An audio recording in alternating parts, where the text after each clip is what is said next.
Depression, Be things that are from 20 years ago.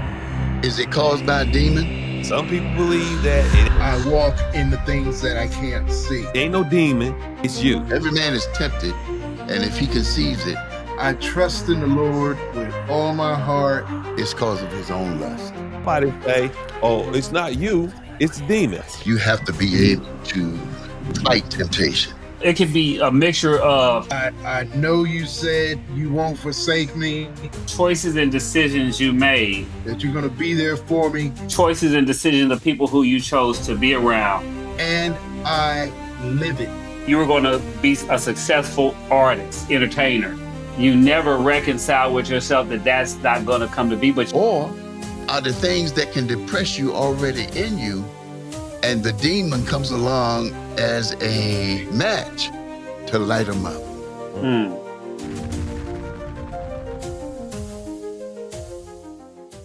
Man, we're going to get right into it. We know that a lot of camps will not, especially when we know that we're Israel, we don't touch on the things dealing with the spirit. We know about the laws, we know about the tangibles, keep the Sabbath, feast days, wear your fringes, etc. But when it comes to dealing with the demons that are within us, we don't talk about it much. Today, we're going to talk about that demon called depression. We all know about it, but how do you deal with depression? This is one of the things that we have to deal with on the day-to-day. I know a lot of times we want to say, put it all on Esau, but are we depressed simply because what Esau has done to us, or are we depressed because we have that lack of faith? Now, one Hebrew that I know, keep the faith, keep it in the spirit.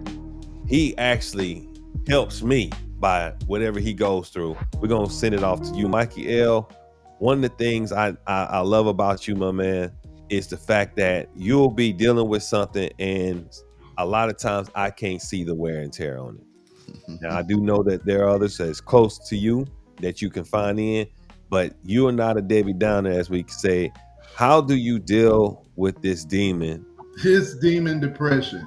All praises to the Most High. This demon depression, it's a hard situation to deal with at times, but I think a lot about what the Most High said when he said that he will not forsake me, that he's going to be there for me. So basically, when I have a lot of depression to deal with, I walk in faith. I walk in the things that I can't see. I trust in the Lord with all my heart. I say, Father, I know you said you won't forsake me, that you're going to be there for me, and I live it. That's the whole thing. We can call out these scriptures and call out these verses, but what good is calling them out when you still go into a state of depression? So I have to rejoice in my tribulations. I laugh at them. I know that it's Satan beating me on the back. I throw the name of the Most High at him, and I keep it moving. There's many things that really knock you down, but the whole thing is that you have to do like Christ told Peter, and you just have to say, get behind me, Satan. You keep on moving forward. All right, I got a question for you. Sure. Do you think, as a believer, that you can be depressed and still be righteous? Yes, you can actually be depressed and still be righteous, but you have to understand that the depression that you're in can't last forever, or it can't last a long time. That depression can come in, but it should only be there long enough for you to call on the name of the Lord and get up out of it. All right, let me jump to my brother Darian. I know sometimes when we get under attack, we could be high. I'm talking about real high on the horse on the Sabbath day. And then come Monday morning, something happened to our car, our truck. Why do you think we drop so low? But we so high on come Friday evening through the Shabbat. But then on Monday morning, we drop so low with depression. because you in the fellowship of the brethren, you in those holy convocations, and that energy is connected with one, where you could actually have walked to the Sabbath day depressed, got there. Michael says, Shalom, King, and you forgot you was depressed. You wide up, energy, you right there with it. And you try to recall what was going on before you got there. It's like you got amnesia. Don't even remember. And You go ahead. no, so you're connecting to that energy, which Mm. within that holy convocation. And then outside of it, I think it is to be transparent and let your brothers know I'm being tested right now, so they can pick up that phone and call you, because that voice is gonna do the same thing for you over the phone as it did when you saw them at the gathering. D, you just dropped a nugget. I guess that's why the scripture tells us to be in fellowship with one another. A lot of times people will say, if you're not in fellowship, you in sin. If you're not in fellowship, you can't fight them demons. Mm. You feel what I'm saying? I Yeah, you definitely see that. in your head, you All ain't right. in fellowship. Let me jump to Bishop. I got a question. Yes, sir. How do you fight that demon that tells you that your life is no longer of value? That's a good You, one. you know what I'm saying? They say, hey, you got to be young in order to be in this. You got to have this in order to do that. So how do you fight it now that it's talking to you in your head? Well, first of all, I think that you have to be able to fight temptation. Every man is tempted, and if he conceives it, what? Then it's cause of his own lust. But depression, is it caused by a demon? Or are the things that can depress you already in you, and the demon comes along as a match to light them up? I think the latter. But nevertheless, those things have burned me up, especially when I was a pastor. I used to take that depression and try to use all kind of methods that weren't totally biblical to get rid of it.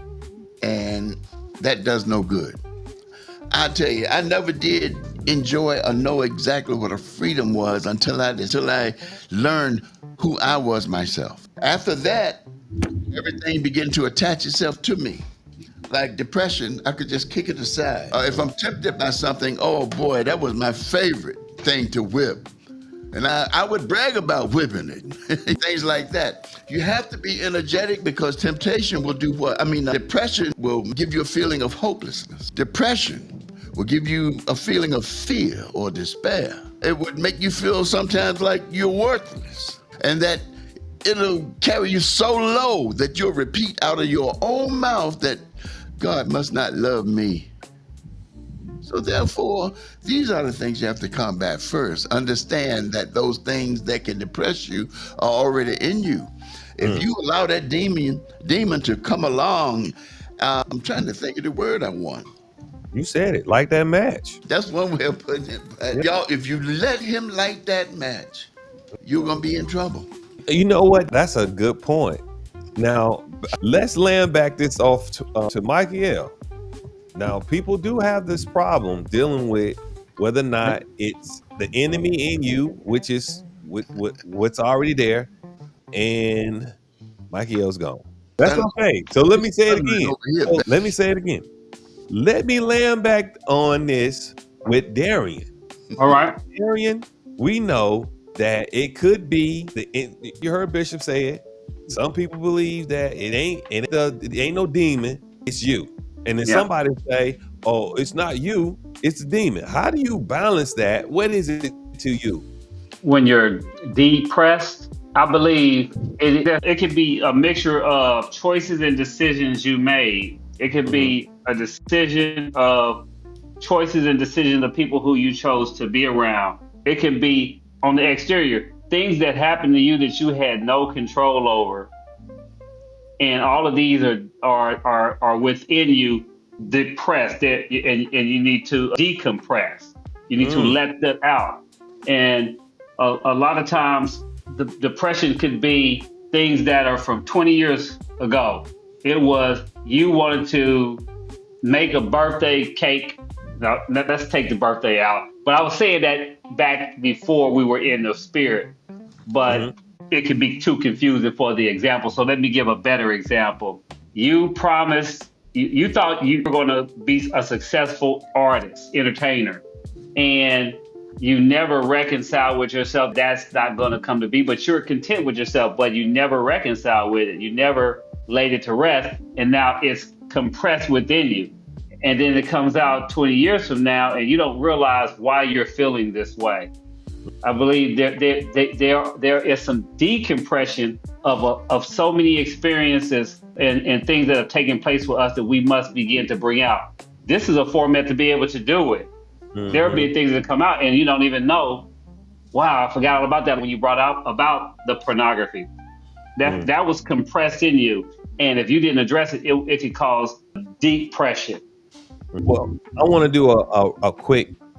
Just this is for the viewers to let y'all know that we're here to give out some form of solution steps that we believe that you should take in order to fight this demon. Darian, I'm going to start off with you. Just give me one thing and why you feel like that's something you should do. And then that's it. I'm going to go ahead and land back at the Michael and then Bishop. To fight the demon? To fight that demon depression. What do you think? Stop eating. Don't eat nothing. No, don't even drink water. Just so we can be clear about fasting. All right. What you got, Michael? I agree with Brother Darian. I think fasting and praying is the best solution. All right. So you add on praying. All right, let's go. What you got? Well, the Bible doesn't use the word depression, but it describes people in deep sorrow or despair, such as David and Elijah when they were in the situation. Here's how the scripture speaks of it. We gotta sometimes go to it, especially when you're talking about something as evil as depression. You just gotta read the scriptures is what I'm saying. The righteous cry, and the Lord heareth and delivereth them out of your trouble. Now, I've heard all of you, every one of you saying, thanks to the Most High, this didn't get the best of me. I beat it. What you've done is you've destroyed maybe that much, but a spot of depression out of your life. And be not conformed to this world. It's easy for us to go back to that point. I heard Darian say it. It's easy. Sometimes you don't even know you've done it. So a righteous cry, as somebody said out there, a righteous cry. I'm not going to pinpoint it to prayer or to this or to that, but a righteous cry. Whatever your righteous cry is, that's the time to pull it out. That's the time to use it. When you need a righteous cry, you got one. If you don't have one, then you're in trouble already. That's the gist of it for me. All right. Well, here's my order, y'all. Here's my order, because I do believe faith without works is dead. And I do believe that prayer and fasting is key. But that's a key to everything. One of the things I say is this. You got to have accountability. Get you a accountability partner. 100%. Why? Because Yahushua had 12. That's number one. I don't know why we don't understand. I got them right here. They're on here. You got to get accountability. So if you're going through depression, you need someone to hold you accountable to be able to. 12 steps. If you're dealing with drugs, alcohol, you need somebody to hold you accountable. That's part of it. Why? Because we hear that demons don't like to go alone. They like to come in packs. So if you got one, just like roaches, you might have a couple more.